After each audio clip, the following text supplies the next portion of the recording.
Hi guys, good morning. Welcome back to my channel dream house.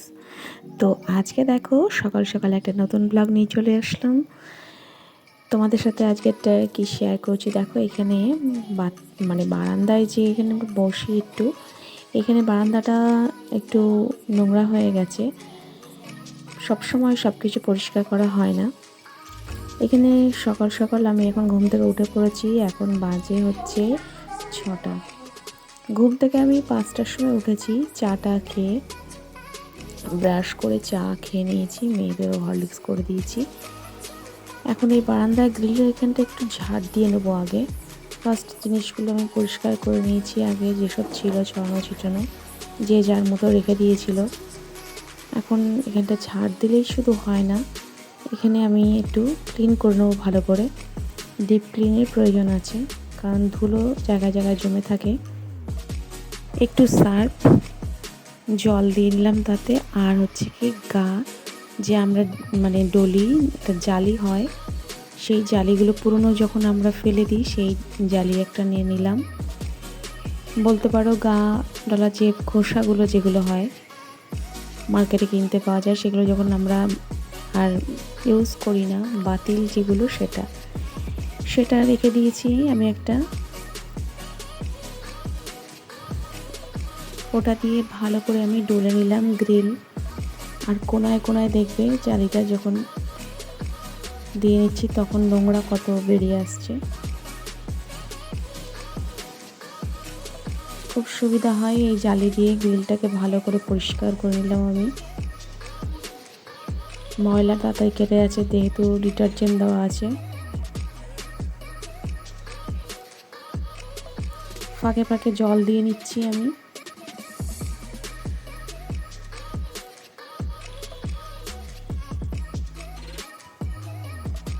কাঁচ দিয়ে ঢাকা থাকলেও দেখবে ধুলো হয়, ধুলো থাকলে দেখতে ভালো লাগে না। প্রত্যেক দিন না হলেও সপ্তাহে যদি 2 দিন করা যায়, পরিষ্কার থাকে তাহলে।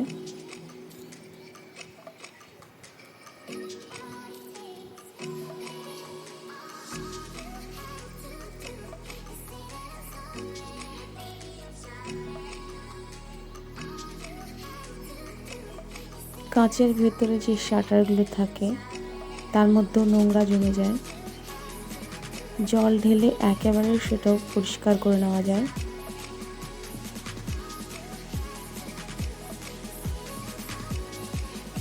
ওর জন্য আমি একটা বোতলে করে জল নিয়ে আসছি বেসিন থেকে। বোতলে করে জল দিলে সুবিধা হয়।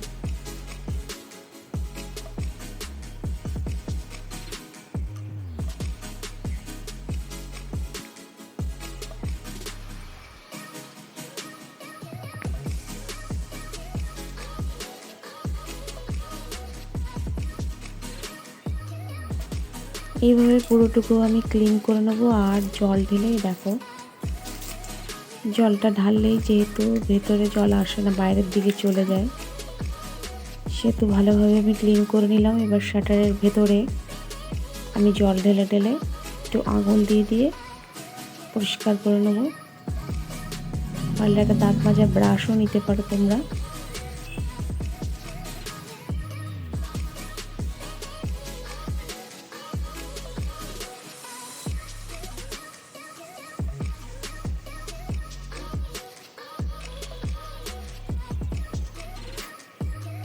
জলটা দিয়ে ভালো করে আমি ধুয়ে দেবো।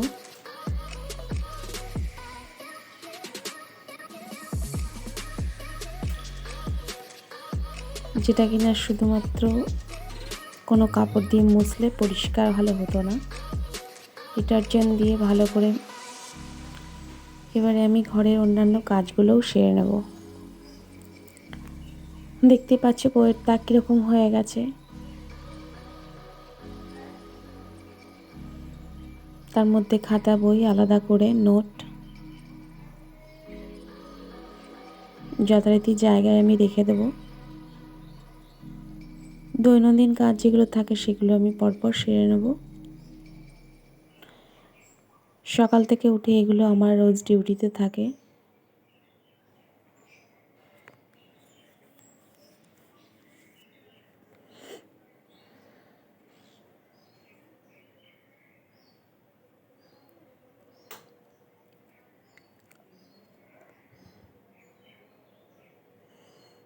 খাতা বই আলাদা করে পুরো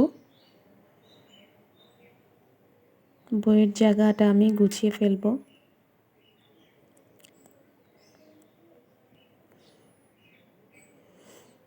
এরপরে সকালের টিফিন আজকে হয়নি, সকালের টিফিনটাও করতে হবে। দুপুরে রান্না, আর সকাল থেকেই দেখো কীরকম গরম পড়ছে।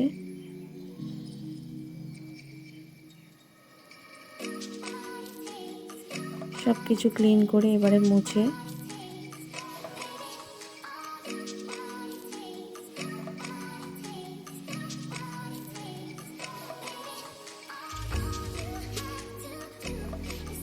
দেখো এখানে পরিষ্কার করা হয়ে গেল।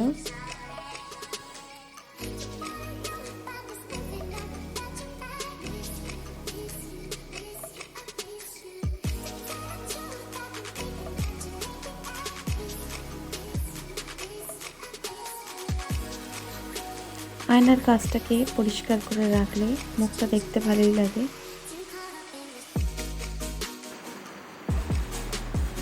জামা কাপড়গুলো একেবারে আমি গুছিয়ে ফেললাম।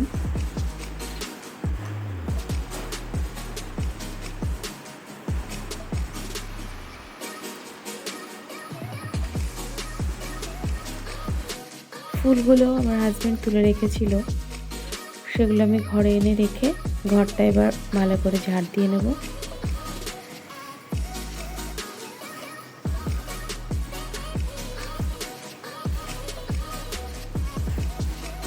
প্রত্যেক দিন সকালবেলায় এই ডিউটিগুলো আমার থাকে। এই কাজ কমপ্লিট করে আমি রান্নার দিকে ঢুকবো। আজকে টেবিলটাকে একটু কলিন দিয়ে মুছে নিলাম, একটু কাপড়ে জল ভিজিয়ে কলিন দিয়ে আমি মুছে নিলাম, যাতে টেবিলটা যেগুলো কাছে কাছে ধুলো থাকে সেটাও নোংরাটা পরিষ্কার হয়ে গেল। ধুলো কিন্তু প্রত্যেক দিনই পড়ে, ধুলো পড়ার কিন্তু কোনো শেষ নেই।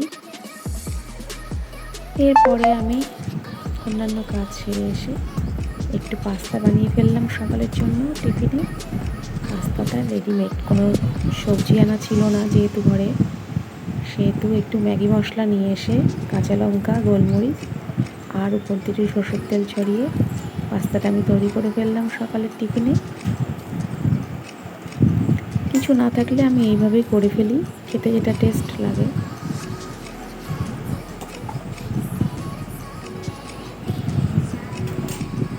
সবজি বাজার থেকে পরে আনবে, খিদে পেয়ে গেছে যেহেতু, সেহেতু পেটটাকে তো ভরাতে হবে, সেহেতু পাস্তাটা করে, আর তার সাথে রয়েছে কালাকাঁদ। খাওয়ার পরে একটা করে সব কালাকাঁদ খেয়ে নেবো। তো সকালের টিফিনটা আমরা করে ফেলবো। এরপরে বাজার নিয়ে আসলে, বাজার থেকে দেখো অলরেডি নিয়ে এসেছি। এখানে বাজার তো এনেই ছিল, এখানে ঘ্যাটকল করবো আজকে। দেখো ঘ্যাটকলে, তোমরা ঘ্যাটকল খাও কিনা জানি না। ঘ্যাটকলের ডাঁটিগুলো কেটে নেব, ছাড়িয়ে নিয়ে আলাদা করে। এই যে ঘ্যাটকলের ডাঁটি,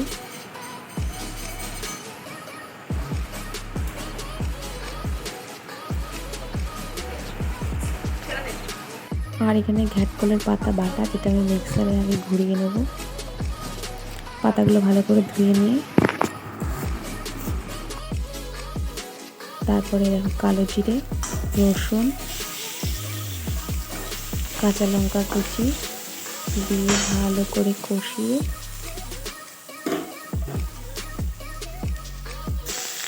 আগে ঘ্যাটকলের ডাঁটাগুলো করে নেব। মাছের তেল দিয়ে করবো এটা। মাছ ভেজে, মাছটাও রান্না আমার হয়ে গেছে। মাছের পোস্ত করেছি, রুই পোস্ত। আর এখানে ঘ্যাটকল পাতা বাটাও করা হয়ে গেছে আমার আলাদা, যেটা রসুন দিয়ে করেছি, কাঁচা লঙ্কা, রসুন আর কালো জিরে দিয়ে। তো আজকের ভিডিও তোমাদের কেমন লাগলো? মাছের তেল দিয়ে ঘ্যাটকলের ডাঁটাগুলো করেছি। যদি ভালো লাগে তাহলে অবশ্যই লাইক, কমেন্ট, শেয়ার, আর প্লিজ চ্যানেলটাকে সাবস্ক্রাইব করে নিও নতুন নতুন ভিডিওগুলো দেখার জন্য। রুই পোস্তটার কালার কিন্তু খুব সুন্দর হয়েছে। অলরেডি আমি ভাতও রান্না করে ফেলেছি। তো আজকের মতো টাটা।